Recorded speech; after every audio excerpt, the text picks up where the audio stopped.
Hello friends आप सभी को स्वागत करता हूं आरआरबी आरपीएफ एसआई 2024 पीवाईक्यू के इकोनॉमिक्स में। तो फ्रेंड्स आपको बता दूं कि इकोनॉमिक्स का क्लासेस है, जो इकोनॉमिक्स में जो एसआई के जो पेपर हुआ है उसमें जो इकोनॉमिक्स से जितने भी क्वेश्चंस आए हुए हैं 2024 में वो सारे के सारे क्वेश्चंस आपको इस पर कराया जा रहा है।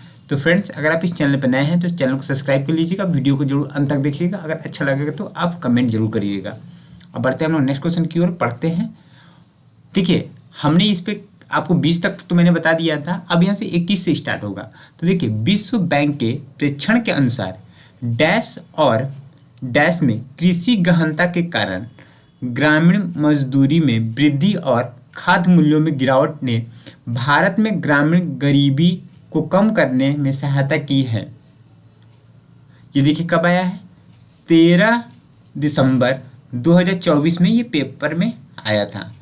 तो ऑप्शन है 1960 के दशक से लेके 1970 के दशक, बी है 1970 के दशक से 1980 के दशक, सी है 1950 के दशक से लेके 1960 के दशक, डी है 1940 के दशक से लेके 1950 के दशक।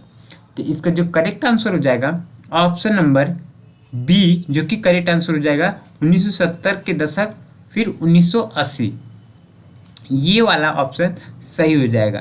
देखिए यहाँ पे करेक्ट जो आंसर है उसके बारे में मैंने यहाँ लिख दिया है और कितने लोग ने इसको राइट किया है। देखिए 10.15% लोग ने क्या किया है, इसको राइट किया है। रॉन्ग कितने ने किया है, रॉन्ग आपको बता दें कि 22.73% लोग ने क्या किया, इसको रॉन्ग किया है। ठीक है फ्रेंड्स, और ये जान लीजिए इसको रॉन्ग किया, बाकी जो बच्चे थे उन्होंने क्या किया, इस क्वेश्चन को स्किप कर दिया है।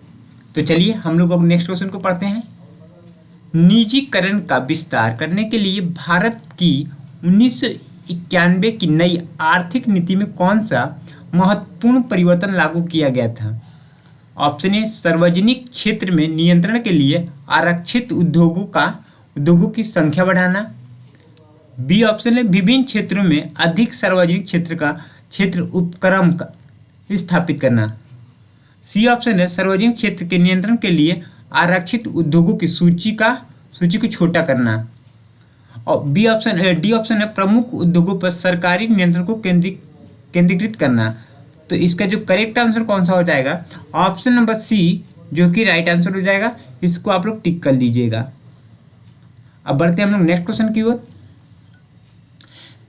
अच्छा, हम लोग कहेंगे विनिवेश क्या है। विनिवेश क्या है, किसी किसी के मन में आता है निवेश क्या है, आप किसी और देखिए निवेश क्या है, तो इसके बारे में हम लोग जानते हैं निवेश क्या है, इस क्या मतलब है, शॉर्ट तरीके से हम लोग समझते हैं। ऑप्शन ए है किसी सार्वजनिक क्षेत्र के उपक्रम द्वारा जन सामान्य को इक्विटी की बिक्री के माध्यम से उनका निजीकरण करना निवेश के रूप में जाना जाता है। ठीक है, अब जानते हैं ऑप्शन बी है किसी सार्वजनिक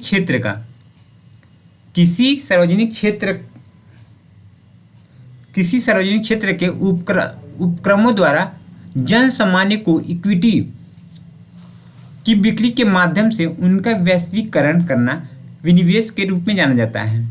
सी ऑप्शन है किसी सार्वजनिक क्षेत्र के उपक्रमों द्वारा जन सामान्य को इक्विटी की बिक्री के माध्यम से निजी क्षेत्र के उपक्रमों का उदारीकरण करना विनिवेश के रूप में जाना जाता है। डी ऑप्शन है किसी सार्वजनिक क्षेत्र के उपक्रमों द्वारा जन सामान्य को इक्विटी की बिक्री के माध्यम से उनका उदारीकरण करना विनिवेश के रूप में जाना जाता है। तो इसका जो करेक्ट आंसर हो जाएगा ऑप्शन नंबर ए, जो कि राइट आंसर हो जाएगा। इसको आप क्या कर लिए, टिक कर लीजिए। अब बढ़ते हैं नेक्स्ट क्वेश्चन की ओर। वित्तीय समावेशन का मुख्य उद्देश्य क्या है। वित्तीय समावेशन का मुख्य उद्देश्य क्या है। ऑप्शन ए है वित्तीय समावेशन के राष्ट्रीय मिशन के हिस्से के रूप में देश के प्रत्येक व्यक्ति को शामिल करना, बी ऑप्शन है राष्ट्रीयकृत बैंक में खाता खोलने पर ध्यान केंद्रित करना, सी ऑप्शन है देश की आबादी के लिए डिजिटल बैंकिंग सेवाओं का विस्तार करना, डी ऑप्शन देश की अब तक सेवा न पाने वाली बड़ी आबादी को उचित लागत पर वित्तीय सेवाएं प्रदान करना। तो इसका जो करेक्ट आंसर हो जाएगा ऑप्शन नंबर डी, जो कि राइट आंसर हो जाएगा। इसको आप टिक कर लीजिएगा। अब बढ़ते हैं हम नेक्स्ट क्वेश्चन की ओर।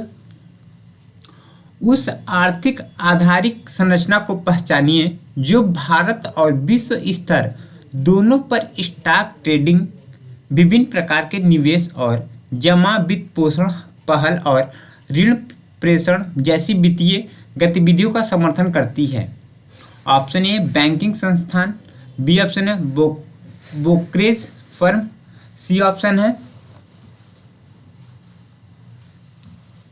बीमा क्षेत्र, डी ऑप्शन है परिसंपत्ति प्रबंधन कंपनियां।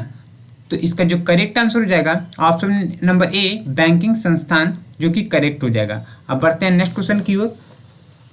आपके सामने दिख रहा होगा स्क्रीन पे, निम्नलिखित में से कौन सी वैश्वीकरण की परिभाषा है? ऑप्शन ए वैश्वीकरण विभिन्न नीतियों का परिणाम है जिसका उद्देश्य विश्व को अधिक आत्मनिर्भरता और एकीकरण की ओर परिवर्तित करना है। तो फ्रेंड्स मैं आपको यही बताऊंगा, अगर आप इस चैनल पर नए थे चैनल को सब्सक्राइब कर लीजिएगा, बेल आइकन को प्रेस कर लीजिएगा ताकि आपको नोटिफिकेशन आपको मिलता रहे। तो अगर आपको थोड़ा सा भी हमारा मेहनत पसंद आ रहा है फ्रेंड, तो चैनल को जरूर सब्सक्राइब कर दीजिएगा, लाइक जरूर कर दीजिएगा। अब बढ़ते हैं हम नेक्स्ट क्वेश्चन की ओर। तो निम्नलिखित में से कौन सी वैश्वीकरण की परिभाषा है? ऑप्शन ए है वैश्वीकरण विभिन्न नीतियों का परिणाम है जिसका उद्देश्य विश्व को अधिक आत्मनिर्भरता और एकीकरण की ओर परिवर्तित करना है। बी ऑप्शन है वैश्वीकरण और औद्योगिकी नीतियों का परिणाम है जिसका उद्देश्य विश्व को अधिक आत्मनिर्भरता और एकीकरण की ओर परिवर्तित करना है। सी ऑप्शन है वैश्वीकरण उन व्यापारिक नीतियों का परिणाम है जिनका उद्देश्य विश्व को अधिक अंतर्निर्भरता और एकीकरण की ओर परिवर्तित करना है। डी ऑप्शन है वैश्वीकरण कृषि नीतियों का परिणाम है जिसका उद्देश्य विश्व को अधिक आत्मनिर्भरता, क्या फ्रेंड्स, आत्मनिर्भरता और एकीकरण की ओर परिवर्तित करना। तो इसका जो करेक्ट आंसर क्या होगा देखिए ऑप्शन नंबर ए, जो कि राइट आंसर हो जाएगा। अब बढ़ते हैं हम नेक्स्ट क्वेश्चन की ओर। विश्व बैंक में डैश शामिल है, क्या शामिल है विश्व बैंक में? तो ये WTO ऑप्शन बी है, गेट GATT, सी ऑप्शन है IBRD, ऑप्शन डी है IMF। तो इसमें से कौन सा करेक्ट आंसर हो जाएगा? ऑप्शन नंबर सी, जो कि राइट आंसर हो जाएगा IBRD, ये करेक्ट हो जाएगा। अब बढ़ते हैं हम नेक्स्ट क्वेश्चन की ओर।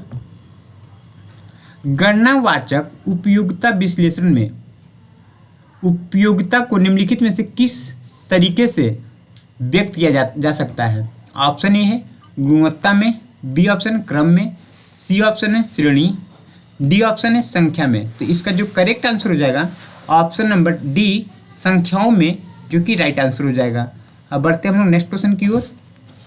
निम्नलिखित में से किस पारंपरिक पद्धति के विशेष रूप से मुद्रावत के रूप में परिभाषित किया है?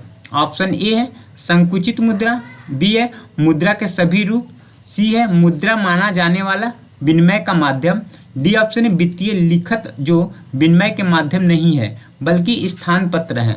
तो इसका जो करेक्ट आंसर हो जाएगा ऑप्शन नंबर डी, जो कि करेक्ट हो जाएगा।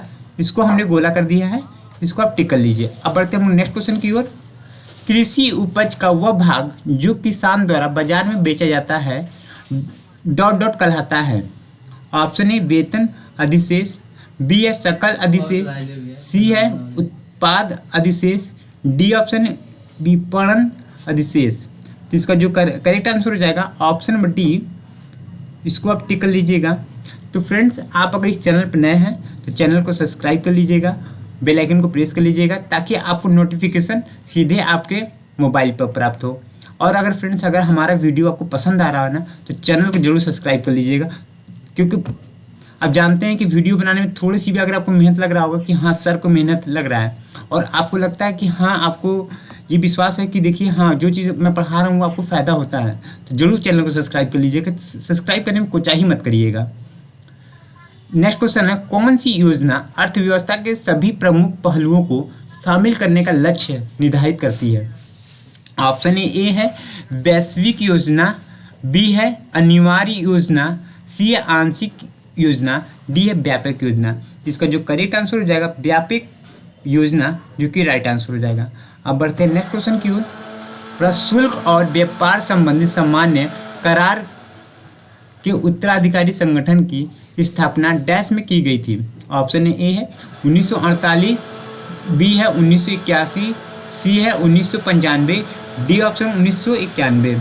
तो इसका जो करेक्ट आंसर हो जाएगा सी हो जाएगा 1995, जो कि राइट आंसर हो जाएगा। अब बढ़ते हैं नेक्स्ट क्वेश्चन की ओर। सूक्ष्म वित्त संस्थान, जिसको हम लोग बोलते हैं शॉर्ट फॉर्म में MFI, भारत के सुंदर ग्रामीण क्षेत्रों में वित्तीय समावेशन में किस प्रकार की योगदान करते हैं? ऑप्शन ए पारंपरिक बैंकों के समान मानवीकृत ऋण उत्पाद प्रदान करके, बी है विशेष रूप से शहरी सूक्ष्म उद्यमों पर केंद्रित होकर, सी है पहुंच बढ़ाने के लिए स्थानीय गैर सरकारी संगठनों के साथ साझेदारी स्थापित करके, यानी कि बोल सकते हैं NGO। डी ऑप्शन है ऋण वितरण के लिए केवल डिजिटल बैंकिंग प्लेटफॉर्म पर निर्भर रहकर। तो इसका जो करेक्ट आंसर हो जाएगा NGO के थ्रू हम लोग क्या करते हैं, काम करते हैं। चलिए अब बढ़ते हैं नेक्स्ट क्वेश्चन की ओर। भारत में सूक्ष्म वित्त संस्थानों के सामने निम्नलिखित में से क्या कौन सी महत्वपूर्ण चुनौती है? ऑप्शन ए अंतर्राष्ट्रीय दानदाताओं से धन की अत्यधिक आपूर्ति, बी है परिचालन लचीलेपन को प्रभावित करने वाले विनियामक परिवर्तन, सी है ऋणकर्ताओं द्वारा उच्च पुनर्भुगतान दर, डी है ग्रामीण आबादी में रुचि की कमी। तो इसका जो करेक्ट आंसर है बी ऑप्शन, जो कि राइट आंसर हो जाएगा। अब बढ़ते हैं हम नेक्स्ट क्वेश्चन की ओर। हेड काउंट रेशियो की सही परिभाषा क्या है?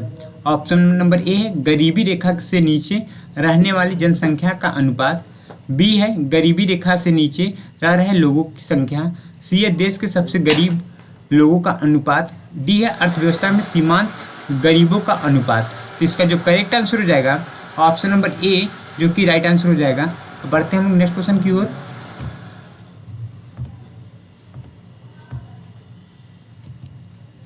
भारत के राष्ट्रीय कृषि आयोग 1976 ने सामाजिक वानिकी को किन 3 श्रेणियों में वर्गीकृत किया है? ऑप्शन ए है शहरी वानिकी, अर्ध शहरी वानिकी और ग्रामीण वानिकी, बी ऑप्शन है शहरी वानिकी, जनजातीय वानिकी और वन्य वानिकी, सी है शहरी वानिकी, ग्रामीण वानिकी और कृषि वानिकी, डी है शहरी वानिकी, अर्ध शहरी वानिकी और वन्य वानिकी। तो इसका जो करेक्ट आंसर हो जाएगा ऑप्शन नंबर सी, जो कि राइट आंसर हो जाएगा।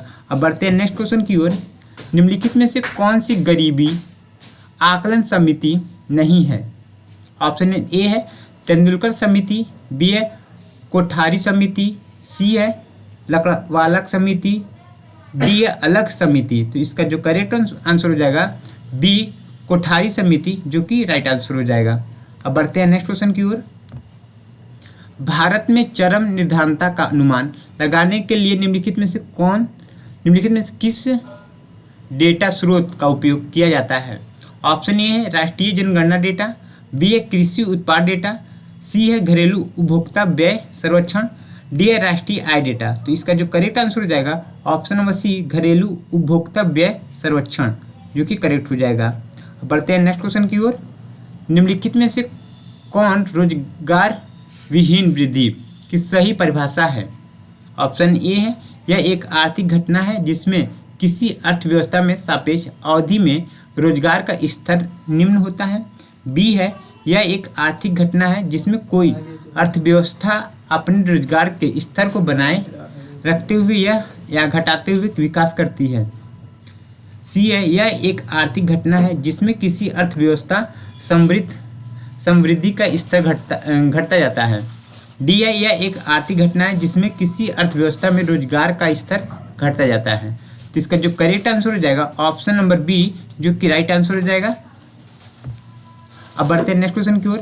निम्नलिखित में से किस अवधि को भारत में हरित क्रांति का दूसरा चरण माना जाता है?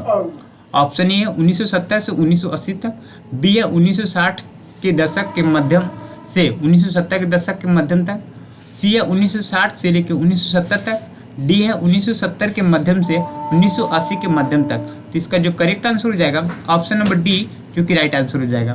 फ्रेंड, आपको वीडियो कैसा लगा आप कमेंट करके जरूर बताइएगा। मैं बता दूं कि जो एसआई का जो हमने 2024 में जो पेपर हुए हैं उसका मैं करा रहा हूं पीवाई की। तो हो सकता है कि आपके जो एग्ज़ाम कांस्टेबल है, इस कांस्टेबल में भी इससे मिलता जुलता क्वेश्चन आ जाए तो आप समझिए, क्योंकि आरआरबी करा रहा है तो आरआरबी जब एसआई की करा सकता है तो कांस्टेबल का भी क्वेश्चन इसी तरीके से मिला के बना सकता है। तो आप एसआई वाले जितने भी क्वेश्चन आप इसको पढ़ लीजिए तो ऑटोमेटिक आप आरआरबी कांस्टेबल वाला आराम से आप कर लेंगे। तो फ्रेंड्स, अब हम मिलते हैं नेक्स्ट वीडियो के लिए। तब तक के लिए जय हिंद, धन्यवाद। आप जहाँ भी रहिए स्वस्थ रहिए, अच्छे रहिए, मस्त रहिए। हमारे चैनल को सब्सक्राइब कर दिए और वीडियो को शेयर जरूर करिएगा। मिलते हैं हम नेक्स्ट वीडियो के लिए, तब तक के लिए धन्यवाद।